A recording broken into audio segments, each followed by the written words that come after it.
most welcome to MX BREAKZ right here on MX24 TV. My name is Daphne Flashley. Let's get straight into our stories for today. We're starting with Samini. Now, it looks like Samini will be competing for some MP seats very soon, okay? A lot of people are talking about how he's so much into development, especially from where he's from. And so let's get into the story now. Ghanaian reggae and dancehall star Samini has hinted at a possible move into a leadership or political role in the Upper West region of Ghana, sparking widespread interest in both entertainment and political circles.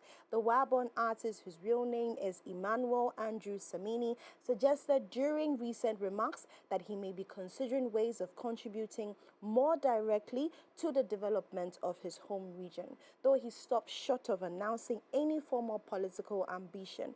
The comments have been interpreted by many as a sign that Samini could be exploring a future beyond music, potentially leveraging his public influence to make an impact in regional governments or governance or community leadership.